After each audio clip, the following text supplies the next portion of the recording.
काँग्रेस नेते राहुल गांधी यांची भारत जोडो न्याय यात्रा महाराष्ट्रात पोहोचली असून 17 तारखेला मुंबईच्या शिवाजी पार्कवर राहुल गांधी, प्रियंका गांधी, मल्लिकार्जुन खरगे आणि इंडिया अलायन्सच्या सगळ्या नेत्यांच्या उपस्थितीत या यात्रेची समारोपीय सभा पार पडणार आहे। तो एक प्रकारचा निवडणुकीचा रणशिंग आहे। मणिपूर ते मुंबईपर्यंतची यात्रा राहुल यांनी केलेली आहे।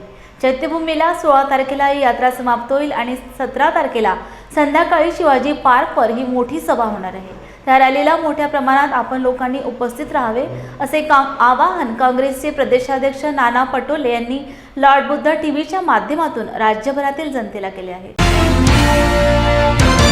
17 तारखेला मुंबईच्या शिवाजी पार्क दादर या ठिकाणी राहुलजी, प्रियंकाजी, खरगेजी आणि इंडिया अलायन्सच्या सगळ्या नेत्यांच्या बरोबर जी जाहीर सभा आहे तो एक प्रकारचा निवडणुकीचा एक रणशिंग आहे। तिथून पुकारला जाणार आहे। त्यामध्ये जे आता मणिपूर ते मुंबईपर्यंतची यात्रा राहुलजींनी केलेली आहे त्या यात्रेचा समारोप पण त्या ठिकाणी होणार आहे। चैत्यभूमीला 16 तारखेला ही यात्रा समाप्त होईल आणि 17ला संध्याकाळी ही जी मोठी रॅली आहे त्या रॅलीला मोठ्या प्रमाणात आपण लोकांनी उपस्थित राहावं, कारण की ही लढाई फक्त काँग्रेसचीच आहे अशी नाही।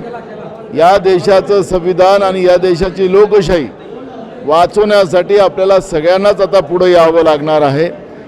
जे देशामध्ये धूर्त, कपटी आणि हिटलरशाह, तानाशाह सरकार बसलेलं आहे त्यांनी सातत्याने गेल्या 10 वर्षात या देशाच्या लोकांना गरीब करण्याचं, त्याला शिक्षणापासून दूर ठेवण्याचं पाप केलं आणि एक पूर्ण देशच गुलामीकडे नेण्याचा जो प्रयत्न सुरू झालेला आहे त्या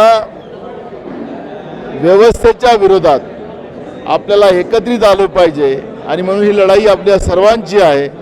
आणि म्हणून त्यासाठी 17 तारखेला संध्याकाळी शिवाजी पार्कमध्ये मोठ्या संख्येनं आपण उपस्थित राहावं हे आवाहन प्रदेश काँग्रेसचा अध्यक्ष म्हणून आपल्याला करतो आहे। धन्यवाद। जय हिंद।